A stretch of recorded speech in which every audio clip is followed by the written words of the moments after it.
என்னோட வீட்ல எல்லா நாளுமே நான் விளக்கேத்தி சாமி கும்பிடுவேன். ஆனா, இந்த ஃப்ரைடே மட்டும் ரொம்ப ஸ்பெஷலா இருக்கும். இந்த வாரம் மட்டும் இல்ல, எல்லா வாரமுமே. ஃப்ரைடே அப்டின்னா ரொம்ப ஸ்பெஷலா தான் இருக்கும். அதுக்கு என்ன ரீசன்லாம் எனக்கு தெரியாது. ஃப்ரைடே வரப்போது அப்டின்னா, முன்னாடி நாள் நைட்டே சாரி எல்லாம் எடுத்து வச்சுருவேன். காலையில எந்திரிக்கும்போதே ரொம்ப ஹாப்பியா இருக்கும். காலையில எந்திரிச்சு, குளிச்சுட்டு, இந்த மாரி வீட்ல விளக்கெல்லாம் ஏத்தி சாமி கும்பிடும்போது, மனசுக்கு ரொம்பவே சந்தோஷமா இருக்கும். இன்னைக்கும் அதே மாரி தான் என்னோட ஃப்ரைடே ஸ்டார்ட் ஆச்சு. காலையிலே பார்த்தீங்கன்னா, வாசல்ல கோலம்லாம் போட்டுட்டு, வாசல்ல 2 சைடும் உருளி வச்சு, வீட்ல விளக்கேத்தி, வீடு ஃபுல்லா சாம்பிராணி எல்லாம் காட்டி, இன்னைக்கு ரொம்ப பாசிட்டிவா என்னோட ஃப்ரைடே ஸ்டார்ட் ஆயிருக்கு. உங்களோட வீட்ல நீங்க இந்த மாரி உங்களோட ஃப்ரைடேவ நீங்க ஸ்டார்ட் பண்ணுவீங்களா? அப்படின்றத மறக்காம கமெண்ட்ல சொல்லுங்க.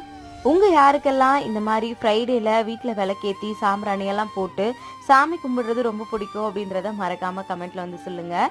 ஏன்னா, என்ன மாரி எத்தன பேர் இருக்கீங்கன்னு நானும் தெரிஞ்சுப்பேன். Thank you.